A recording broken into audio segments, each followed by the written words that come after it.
آیا پاکستان واقعي د ایشیا کپ بقایا میچز نه انکار وکړو ځکه پاکستان کرکټ بورډ چې آی سی سی لکم خط د دې میچ ریفری حواله سره لیکلو د دې میچ ریفری نوم چې کوم دی این ډي پایکرافت ته چې د پاکستان او انډیا په تیر شوی میچ کې میچ ریفری وجي د ظلم کړو سسیاته کړو بیا پاکستان کرکټ بورډ په د باندې ولی آی سی سی ته خط لیکلو چې هغه خط هغه ریکوست اوس آی سی سی ریجیکټ کړی دی نو آیا اوس په پاکستان کرکټ بورډ آیا پاکستان کرکټ ټیم به د ایشیا کپ نه بایکاټ کوي کنه په دې ټاپک باندې ډیټیل سره خبره کوو جی تاسو له معلومه ده چې د پاکستان او انډیا تیر شوی کم میچ شو په کې د آی سی سی قوانینو خلاف ورزي شوی و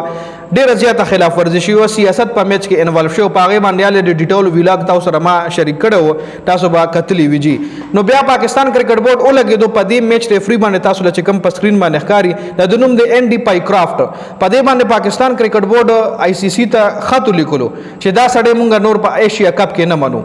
دا سړی د ایشیا کپ نه لري کوي کچری دی تاسو لري نو کو مونږ به د ایشیا کپ نه بایکاټ کوو نو بیا هغه خط چې کوم دی آی سی سی ریجیکټ کو پاکستان ته وی چې تاسو په د باندې اسی الزام ملګوي اور دې په دې کې انوالو نه دی د ایشیا کرکټ کونسل چې څومره هم مشرانو هغه محسن نقوی ته وی چې این ډي پایکرافت چې کوم دی کچری تاسو وایي چې د صرف زموږ میچونو کې د پاکستان میچونو کې میچ ریفری نه وي نو بیا سهاده پورې بس تاسو دا شرط مونږ ومنو او که تاسو وایي چې د ټوټل د ایشیا کپ نه لري کوي نو دا مونږ نه منو رورا ته چې د بیخي د ایشیا کپ نه لکه لکه پاکستان کرکټ بورډ له صفا ویلي چې د مونږ بیخي د ایشیا کپ نه نشي لري کوله کچې تاسو دا ډیماند کړی وي چې د صرف د پاکستان میچونو نه لري کوي نو مونږ به په سوچ کړو خو تاسو وایي چې د بیخي د ټول ایشیا کپ نه لري کوي نو مونږ د ایشیا کپ نه لري کوو دا جواب چې کوم دی آی سی سی خ کلیر ان کټ پاکستان کرکټ بورډ لور کو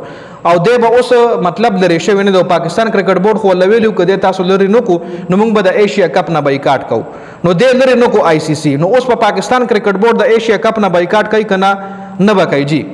پاکستان کرکټ بورډ به د ایشیا کپ نه بایکاټ نه کوي اور نن چې کم د پاکستان او د یو ای ای میچ ته هغه بکیږي پاکستان به دا میچ کوي اور پاکستان چې دا میچ د یو ای ای نو غټي نو بیا روان اتوار لا